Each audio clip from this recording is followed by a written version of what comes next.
السلام عليكم ورحمة الله وبركاته.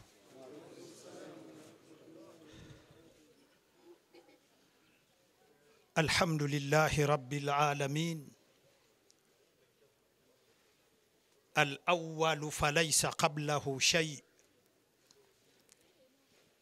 والآخر فليس بعده شيء، والظاهر فليس فوقه شيء، والباطن فليس دونه شيء. الأول بلا ابتداء، والآخر بلا انتهاء، لا ينسب إليه البنون ولا يفنيه تداول الأوقات، وكل المخلوقات تحت قهر عظمته، وأمره بين الكاف والنون. وأصلي وأسلم صلاة وتسليما على إمام الأنبياء والمرسلين سيدنا ونبينا وشفيع ذنوبنا محمد وعلى آله وأصحابه أجمعين. أما بعد، watukufu tuliohudhuria katika mazishi haya,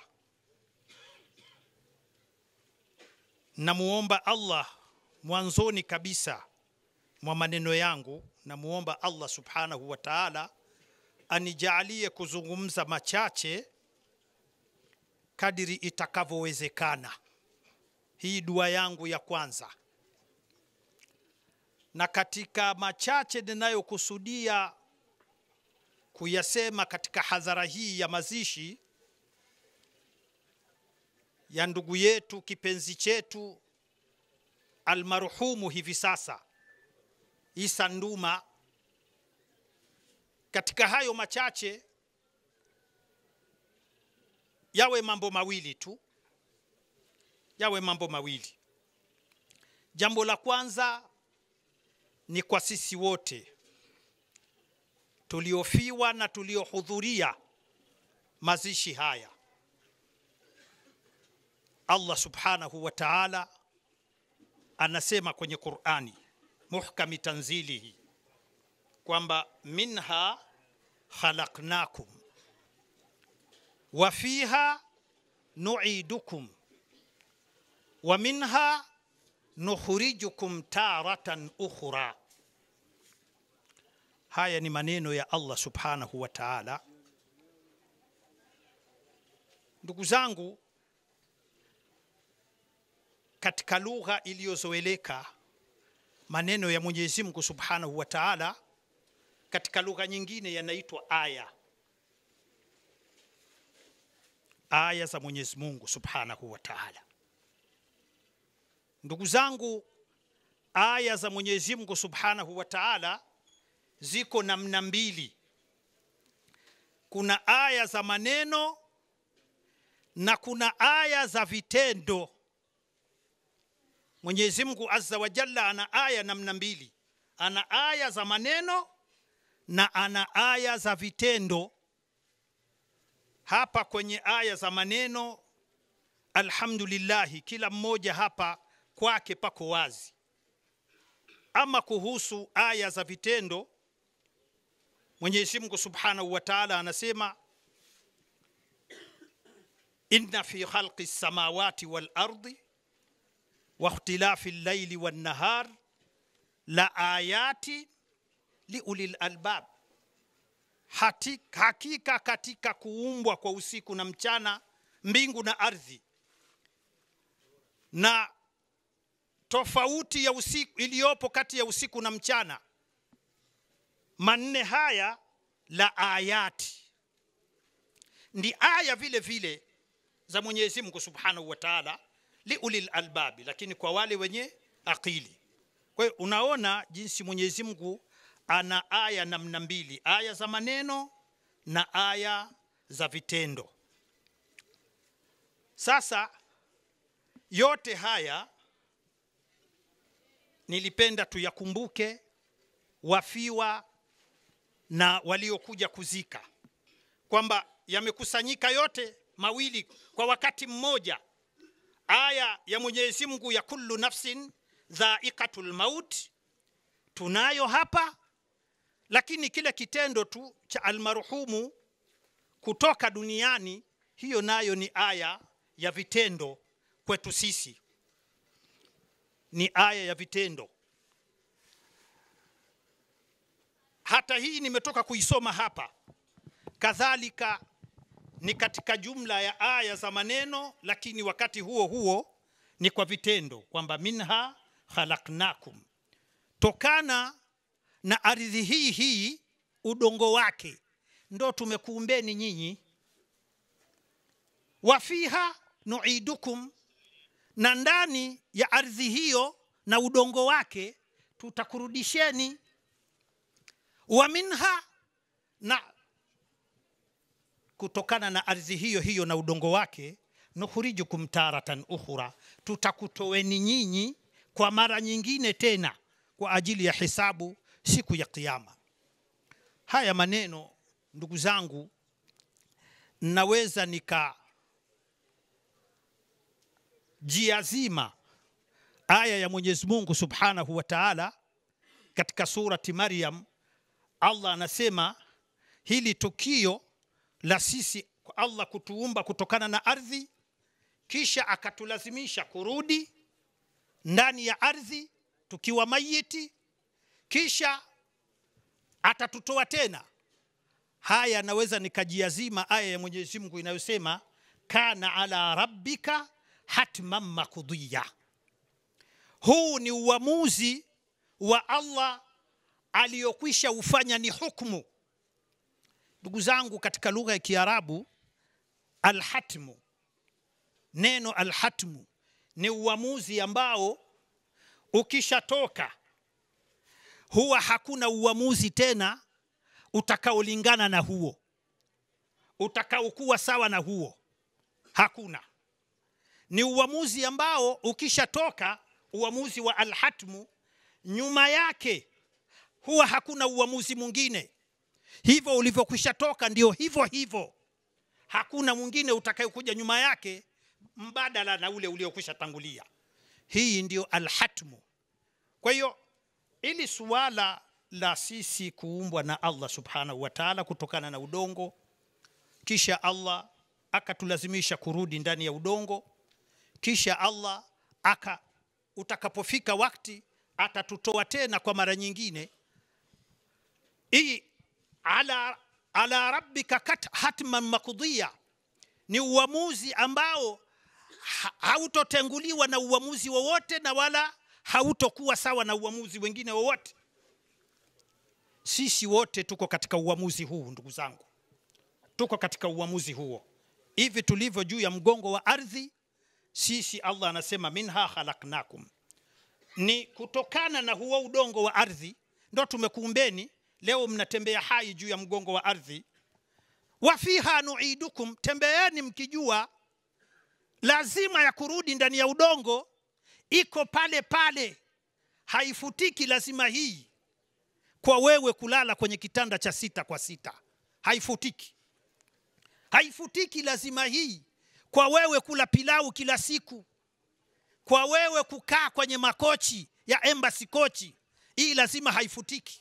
Kana ala rabbika hatman maqdiya, huu ni uamuzi kutoka kwa Allah. Tena Allah katumia neno ala rabbika, yani ni lazima kwa Allah, atatufanya hivyo, hakuna namna ya kukwepa. Kwa hiyo ndugu zangu, tunavotembea juu ya mgongo wa ardhi tujue tuna lazima ya kurudi. Hilo la kwanza liwe mawaidha kwetu sisi wote.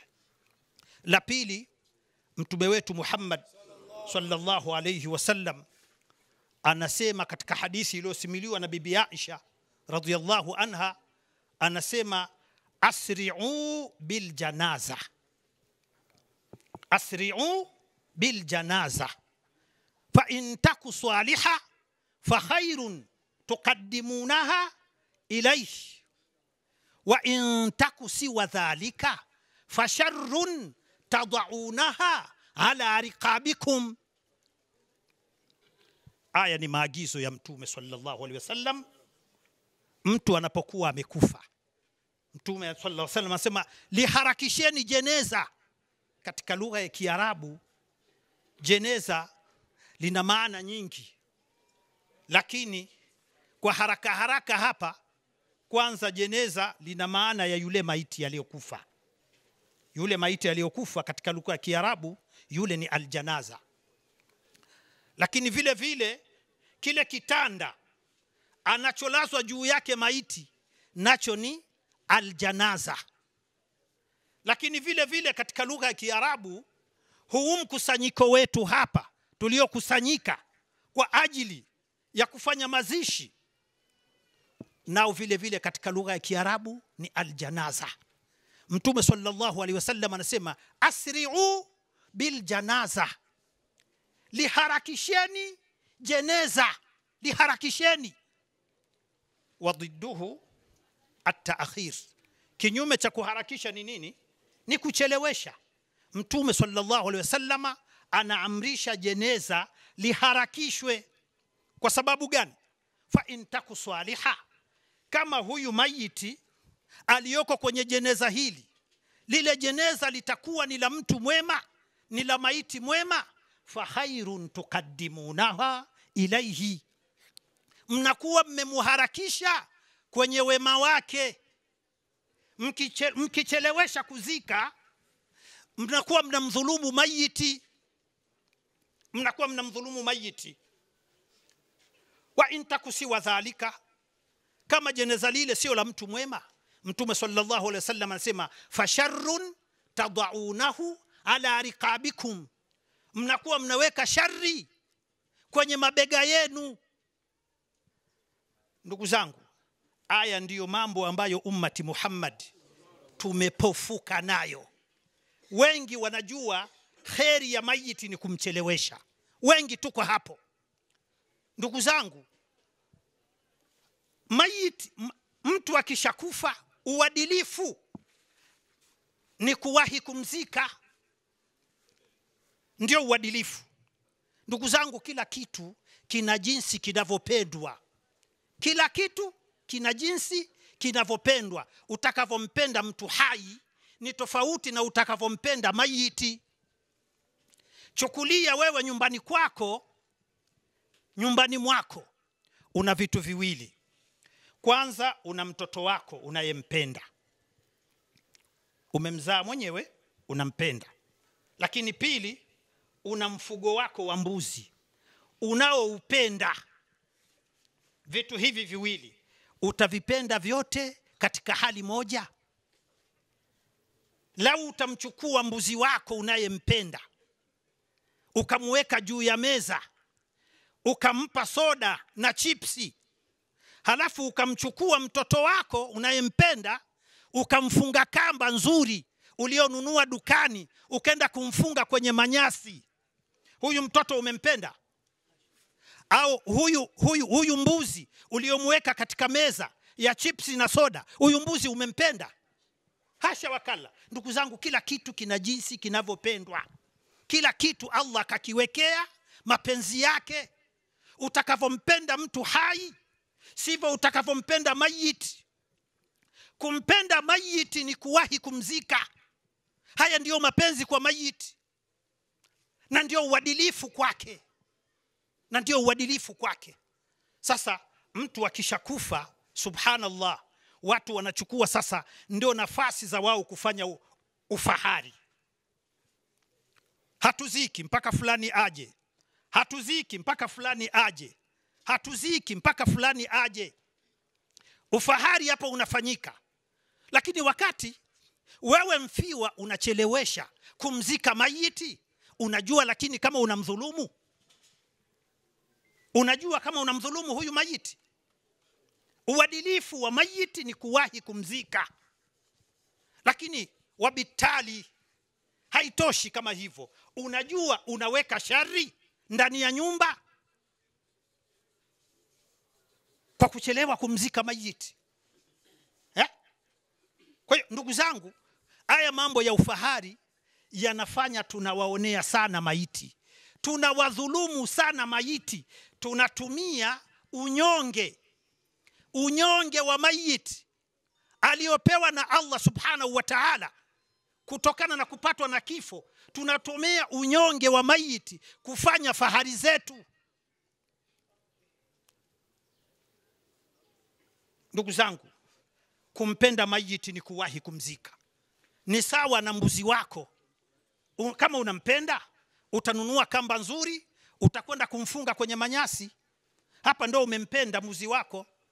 Na mwanao uliyempenda, kama kweli unampenda, utamuweka mizani, utamnunulia soda, utampa na chipsi. Hivi ndivyo binadamu wanavyopendwa. Kila kitu Mwenyezi Mungu Subhanahu wa Ta'ala amekiwekea namna ya kukipenda. Usije ukachukua mapenzi ya mtu hai sasa ukenda kuyafanya kwa aliyekufa. Dhulma. Maiti unamtesa. Na tuambizane ndugu zangu, maiti anaumia. Wallahi, kwa hadithi za Mtume sallallahu alaihi wasallam, maiti anaumia. Na ndugu zangu, wallahi, kama maiti haumii, hizi dua tunazoomba za kazi gani? Kwa nini tunamwambia Allah, Allahumma ighfir lahu warhamhu waskinuhu fil janna? Ya kazi gani kama maiti haumii? Kama maiti haumii, dua tunaomba za kazi gani? Tuache tu kama mtu akifa haumii. Kwa hadithi ya Mtume sallallahu alaihi wasallam, ndugu zangu, maiti anaumia.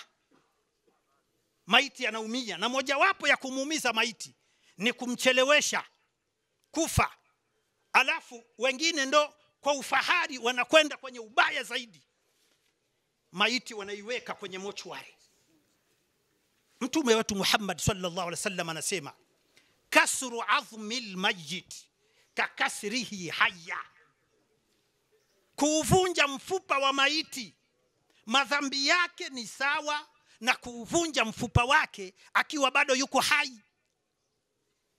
Qiyasan ala hadha alhadith, ni kwamba kumuweka maiti katika barafu la mochwari, madhambi yake ni sawa na kumuweka mle akiwa yuko hai. Ndio madhambi yake hayo. Maiti wanadhulumiwa sana. Maiti wanadhulumiwa sana. Maiti wanateseka, wanaumizwa. Alafu watu wanajiona kwamba ndio wanafanya upendo. Huu sio upendo. Namalizia kwa hadithi ya Mtume sallallahu alaihi wasallam. Mtume sallallahu alaihi wasallam katika hadithi yake fupi anasema, irhamu man fil ardi yarhamukum man fis sama. Wahurumieni walioko katika ardhi, atakuhurumieni Allah kutoka mbinguni. Maiti hawahurumiwi kabisa kwa ajili ya fahari za watu. Maiti hawahurumiwi, wanateswa, wanaumizwa. Miongoni mwa sisi kuhurumiwa na Allah subhanahu wa ta'ala ni kuwahurumia walioko katika ardhi. Na ndugu zangu, hakuna aliyoko katika ardhi mara mbili kama mayit. Kwa sababu kule kuwa tu hajazikwa, yeye yuko katika ardhi. Lakini vile tu kuwa amekufa, anasubiriwa kuingia ndani ya ardhi tena kwa mara ya pili. Tofauti na mimi na wewe tulio hai. Tuko katika ardhi hali moja tu. Hivi ambavyo bado tuko hai, tunakuwa kwenye ardhi juu ya mgongo. Lakini mayiti, ukishapatwa tu na umayiti, tayari wewe unakuwa juu ya mgongo wa ardhi kwanza. Kwa hilo tu unakuwa uko kwenye ardhi. Lakini la pili, wewe ni unayesubiriwa kwenda kuzikwa. Kwa hiyo maiti, kama kuna kiumbe kiko katika ardhi, maiti ni zaidi ya walioko katika ardhi. Kwa sababu anakuwa juu ya mgongo wa ardhi na anasubiri kwenda kuzikwa ndani ya ardhi mara mbili. Tofauti na mimi na wewe tulio hai. Tuko katika ardhi lakini juu ya mgongo wa ardhi, tofauti na mayiti. Kwa hiyo Mtume wetu Muhammad sallallahu alaihi wasallam anasema, irhamu man fil ardi yarhamukum man fis sama. Kuweni na huruma na viumbe wa Allah walioko kwenye ardhi, atakuwa na huruma juu yenu Allah subhanahu wa ta'ala kutoka mbinguni. Ndugu zangu, tuwahurumie mayiti. Tuwahurumie mayiti. tuwahurumie maiti, atatuhurumia na sisi Allah subhanahu wa ta'ala. Maiti wanaumizwa, maiti wanateswa, maiti wanaonewa. Wabillahi tawfiki, wassalamu alaikum wa rahmatullahi wa barakatuh. Wa alaikum assalam wa rahmatullahi wa barakatuh. Ndugu zangu, tumepata faida kubwa.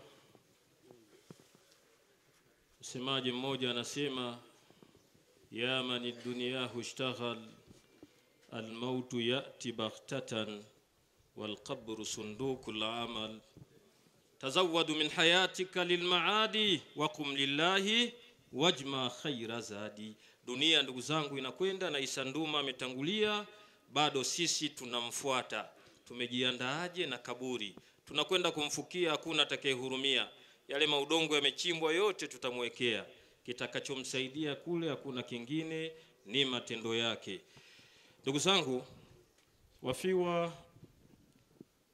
wanatutolea taarifa, wanatuomba kwa yule ambaye alifanya muamala na ndugu yetu, marehemu wetu alikuwa mfanyabiashara.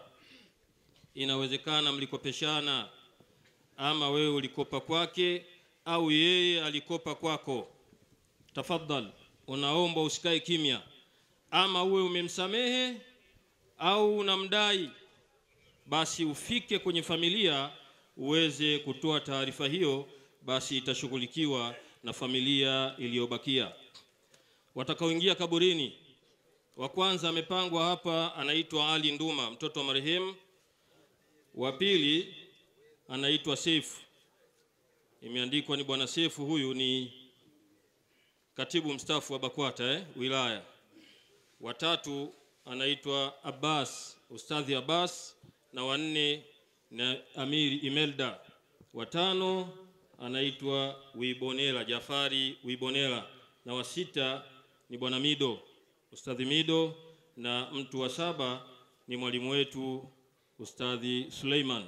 Hawa ndio ambao wamepangwa kuingia ndani ya kaburi kutuwakilisha sisi wengi kwa ajili ya kumstiri ndugu yetu. Zinatangulizwa shukurani nyingi na za dhati kwa nyote ambao mmeweza kufika katika shughuli hii kubwa ya huzuni, na kila mmoja tumeonesha hapa kwa wachache walioongea. Kila mmoja alipopata taarifa hii hakukubaliana nayo, bali alisema inna lillahi wa inna ilaihi rajiun. Na mimi pamoja, nilipopigiwa simu sikuamini haraka, ikabidi nianze kuwatafuta na wengine kujua, je, kweli Sanduma ndo amekufa? Baada ya hapo na mimi nimeamini hakuna lolote. I'lamu annama alhayatu dunya la'ibun wa lahwun wa zinatun wa tafakhuru bainakum. Inshallah ilikuwa imepangwa saa 11 kamili mwili wa marehemu utolewe, tuusalie hapa na tusali la asiri hapa, kisha tuondoke kuelekea makaburi.